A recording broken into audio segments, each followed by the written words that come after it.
Ambia Mungu shikilia tumbo la pasta. Bwana Yesu apewe sifa. Simuniombee Mungu ashikilie. Ukisikia naongea hivyo, sema tu Mungu shikilia. Katika jina la Yesu. Hii gospel iishe. Na inaisha katika jina la Yesu. Anasema, ndugu yangu, wale watu mnafanya nao kazi, wacha wale mnafanya nao kazi. Wale watu waliokoka kama wewe, yawezekana ameokoka jina lakini imani yake haiko katika Kristo, iko katika kutapatapa. Kwa hiyo anasema msifate mitindo yao. Halo. Wewe nataka uishi wewe kama wewe. Wacha kuishi wewe kama watu. Mimi wakati naokoka, nisikizeni vizuri, ninaanza kufuata wokovu, nilikuwa kwanza nimechanganyikiwa. Baada ya kuchanganyikiwa, nilikuwa mlevi.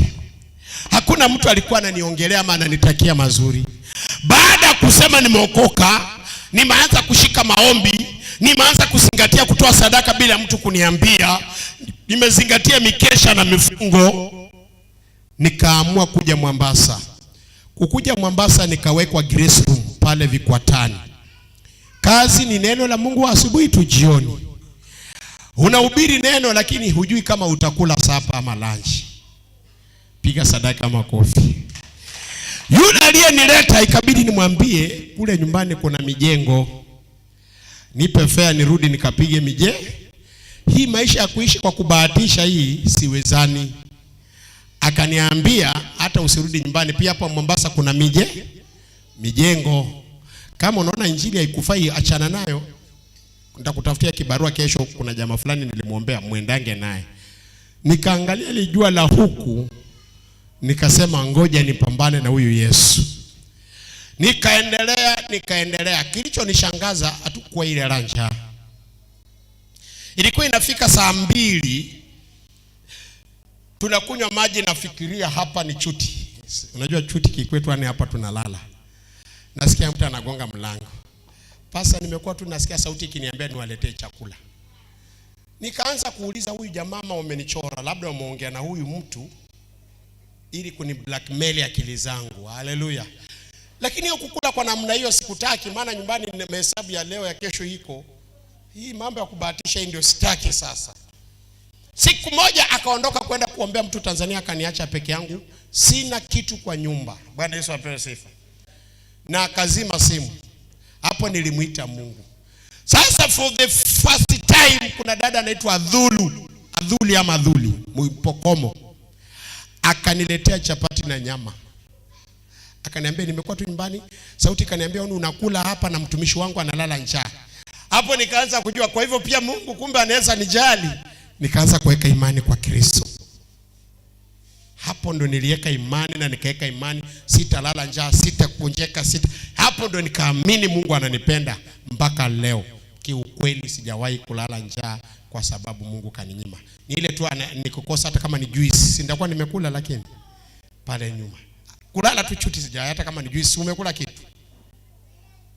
Wazazi wangu wakaingia nafasi yangu baada ya mimi kumtegemea Kristo. Wakaanza kuniambia achana na mambo ya kanisa, tafuta kazi, mtoto mmepotea, hakuna kitu tunaona faida. Walinitukana na wakanikejeli, tukakosana, tukawa tuongeleshani. Na mimi nilikasirika, lakini kiukweli walikuwa wanasema ukweli. Kwa sababu wamelea mtoto, wanataka waone akifanya hiki, akifanya kile, akinunua kitu. Hawaoni, hata chakula hakuna, hata simu ampigi. Si watakuwa mmepotea. Wakatuambia kuokoka hatujakukataa, wewe ukoka lakini ufanye kazi bwana. Acha ujinga, wewe ni upotovu, matusi mengi. Paka nyumbani kama nienda najifungia ndani, maana unatukanwa. Wengine wanakuambia huyu nasikia Mombasa na ubiringi kwa magari. Unajua kuhubiri kwa magari? Mnajua ile mapasa wanahubiri kwa magari. Hata siku hizi nasikia wanahubiri kwa magari kwa street. Jamani, watu wa nyumbani. Haleluya. Nimsalamia dada yangu Ruth. Alimsalamia ndugu yangu Dan, amsalamia Lilian, akawasalamia watu wengine, sijui kama unamjua. Yuko Nairobi amefungua kanisa. Na alikuwa hapa akiniambia pasa hata nikaenda wapi nitafungua kanisa. Na nitarudi nikualike. Na amenipangia kunipandisha flight. Hani ndege, wala hatujui kizungu. Dada Ruth nilisema nitakutangaza kwa madhabahu. nikusalamia na nimesalamia kanisa. Wewe unafuatilia mahubiri yangu YouTube. God bless you. Mahali uliko. Najua uta comment, utapiga like kwa TikTok yangu ama FB yangu.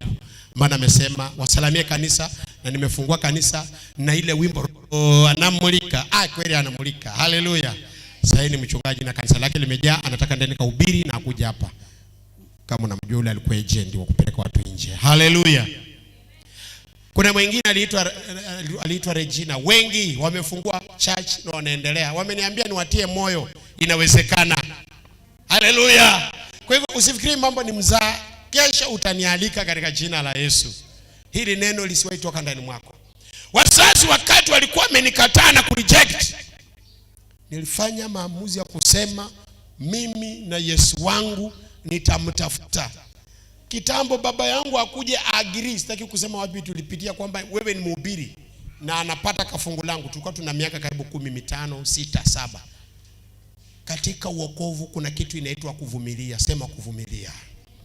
Sauti iliniambia usifuatane na baba yako. Wakati walikuwa akiniambia maneno, nilikuwa natamani kuacha niende nitafute kazi. Sauti inaniambia venye ulikuwa uko mlevi na unge destroy maisha yako kwa ulevi. Wazazi wangu wangenipigia simu wanitafute, wangesema wachana na huyu amepotelea kwa nini?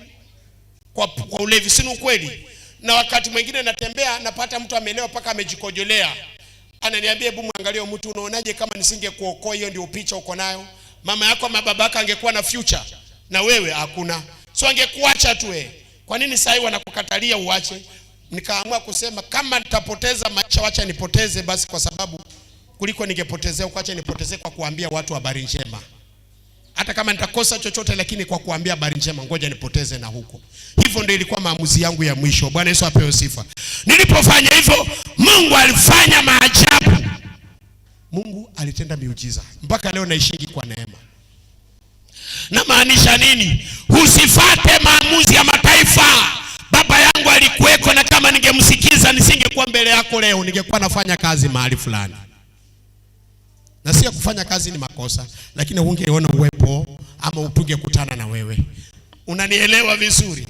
Kuna mtu hajanipata. Usisikize mawaidha ya mataifa. Kuna wakati mwingine mtu atakwambia mimi nimeokoka, nimeshika dini, lakini na wewe fanya hivi kidogo. Anasema wewe ni Israeli. Katika nyumba yenu wewe ni Israeli. Katika kanisa hili tusitembee kama kanisa. Tembea kama wewe ndio utatupa mwangaza. Kwa sababu tukitembea kama kanisa, mimi niko na kasoro naweza kukurudisha nyuma. Yule ako na makasoro anaweza kukuregesha nyuma. Lakini wewe tembea kama wewe ndio Israeli. Kitu kinasumbua watu, wanasema kanisa letu, kanisa lenyu. Wacha nikuambie, wacha Mungu aamue sema hakuna makanisa mengi. Aamue kusema tunaweka kanisa lote pamoja. Na kila mtu atakuwa anahubiri kwa zamu, wachungaji wote tuweka kwa laini. Bado umo tutauana, hata afadhali venye tumetapanaka. Ukweli ama uongo? Unanipata vizuri? Elewa kwamba hata kama umezaliwa na ndugu yako na dada yako, kuna venye mnaonanga tu mnasukumana tu, ni neema inatosha tu. Ni vile damu ni nzito kuliko mtu hajanipata vizuri.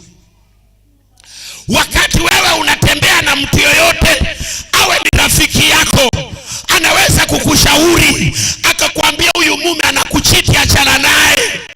Wewe ni kweli unaona anakusaidia, na kumbe anataka mfanane ama ukosa kucheke. Kuna siku moja tulikuwa tunaenda kununua uwanja. Rafiki yangu alikuwa anaenda kununua uwanja. Hata si mwingine ni Paul Robert. Tulikuwa na Paul ndugu yake. Mnanisikia kwa media na wasema leo. Na tulikuwa na Wellington ndugu yangu, kazini yangu. Ulisikia juzi nikimuuliza, tukienda Matanga, wakapata plot mahali, wakaambiwa hii plot ni ya pesa chini, lakini hakuna stima ndani still. Na kuna nyingine kwa karibu na sima iko juu. Sasa akamwambia hapana, hapa inauzwa rahisi. Nikamwambia wewe wacha kuona leo, utatumia generator miaka mingapi? Akasema sasa atatumia generator. Nikamwambia mwe kuna generator na kuna siku wanafanya kuweka tu mafuta wanategeshea tu ibada. kwa kota wanafanya pasa anahubiri na masa huu imezima. Siwatumie. Bwana Yesu apewe sifa. Hani kila siku tunasimama hapo, haleluya, tunataka mafuta 300. Haleluya, mtaanza kusema kanisa mafuta. Ni ukweli ama ni uongo? Si ni ukweli? Bwana Yesu apewe sifa. Sikiza nikuambie, mwendo wa muda mrefu ni tofauti na mwendo wa siku. Mgeni wa kuishi na mgeni wa siku moja, wa kuenda wa siku moja hata kama gharama yake iko juu, but anafadhali kuliko mgeni wa kuja kukaa na wewe na anatumia 50 kila siku. Asubuhi anakuuliza nataka 30 bob mamuri. Jioni afadhali wewe siku moja na usahau aende. Halo. Bwana Yesu apewe sifa. Sema ni ushauri huo. Nakupa ushauri, si ati ulikuwa ushauri mbaya. Mimi nikamwambia hapana, wewe chukua gari na utasaidika. Mwisho ameniambia ulinisaidia mzee, ningechukula changanya, sasa ningekuwa nalilia mahali pabaya. Nasema hivyo nikimaanisha nini? Haikuwa mambo na uchawi. Waliomshauri ni warafu, lakini kamwambia usiangalia, angalia mbele. Kuna watu wanaweza kukushauri. Kuna mtu anaweza kukuambia, anakuambia huyu bwana atakufaa nini? Achana naye, atakwambia mtu fulani afai. Lakini hebu jiulize, utaweza kukaa huo muda wote kabla kitu chenye unataka kufanya ukifanye? Bwana Yesu apewe sifa. Kuna watu wako close to you, usisikize. Aya, soma mbele inasemaje? Mwenyezi Mungu asema hivi, msijifunze mienendo ya mataifa ya kigeni, wala msishangazwe na ishara za mbinguni.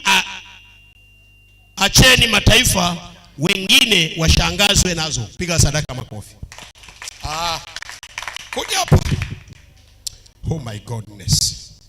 Wakati tumekuwa tunasema kwamba watu wakulala matazi na washwa. Unaamka matazi mashwa. Kuna wakati walikuwa wanachapwa viboko, si ndio? Ulikuwa unasema walikuwa wanachapwa. Unajua kwa mtu mwenye kama wewe ndio unasema wanachapwa. Mimi hiyo sishangai. Na venye tumemwombea imepona, kwangu sishangai. Lakini kuna mwingine ameshangaa. Sema ameshangaa. Baba yangu, tuashumu wewe ni kiwete. Kuja na unajifanya wewe ni kiwete. Kuja. Tuna akiti tu. Kuja unajikiwete. Nasikia kuna kiwete hapa. Cho, karibu. Pokea uponyaji. Ruka juu. Alafu Mungu anakushangaa sana. Anasema miujiza inapofanyika, wacha mataifa wafanye nini? Washangae. Wewe si mtu wa kushangazwa. Is like, nikwambie mfano, mishara na miujiza ziko upande wetu. Kwa hivyo wewe amini kwamba kama uko na tatizo, ukifika kwa mchungaji kama Pastor Samuel ama kwako, bila shaka imeisha. Na ikiisha usishangae, sema hiyo ni kama kawa. Si useme hivyo. Hiyo ni kama kawaida. Yesu wetu anaponyanga, si ndio? Yesu wetu anafufuanga. Yesu wetu analindanga. Kwa hivyo mtu asikwambia ati fulani amefufua, wewe unasema kule kwenye wanafufua ndio unaenda. Hapana. Hebu nikwambie kitu kimoja. Mimi kuna siku kabla sijaokoka vizuri, nilikuwa nisikisia bishop wako mahali mpaka niende pale nikae, nikuwe chonjo bwana akifanya miujiza, jamaa achana naye. Lakini baada ya kuokoka, unajua nilijua ile Kenya anafanya mimi pia Mungu huwa ananitendea. Siku moja hata nasikia huyu amekuja hapa. Huyu alikuwa anaitwa nani huyu? Mwenye alikuwa semanga neno linasema Mwiru. Sasa nikaenda pale nikamwambia Mwiru, niko hapa mimi nimeshikia anga ya Ganaola, wewe shika Aldina. Watu wanasema ati wewe jamaa acha. Kukaja nikasikia Ezekiel alijua alikuwa hapa, hata magari zikipiga speaker inapiga mpaka gari zinalia. Wewe unakimbia kwa mtu asiyemjua Mungu ndiye anapaswa kushangazwa. Lakini wewe mwenye unamjua Mungu, hata leo hii mtu akuja hapa nimuombea amuke, uanze kusema wewe unanishangaza, humjui Mungu. Wangapi hawamjui Mungu hapa? Wangapi hawamjui Mungu?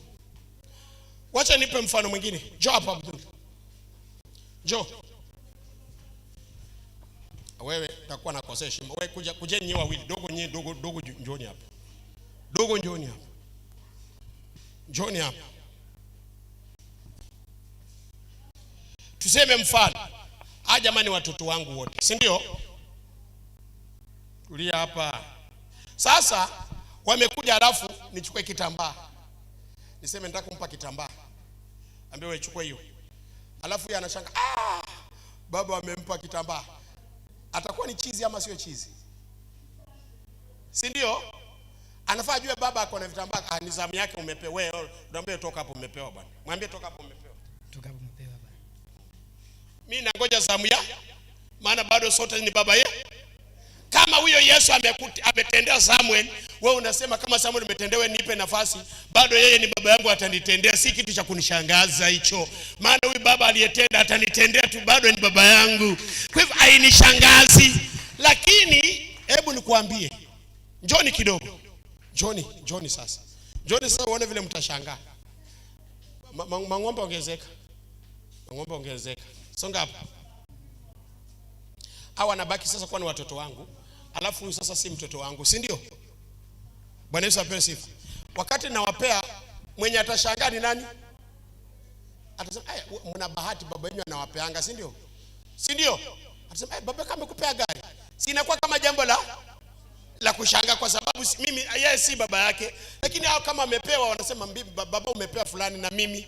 Utaki kushangaa, unadai immediately. Ndio maana anasema ishara zikitendeka nyinyi si wa kushangaa. Acheni mataifa washangae. Mtu akipona wewe si wa kushangaa. Wewe unasema kama fulani kapona, hata mimi nitapona kumbe. Maana ni baba yangu, si kitu ya kushangaa hiyo, si kitu ya kulilia, hapana. Si kitu ya kunifanya niende mbio niseme kwamba baba ndiye ana mafuta. Hapana.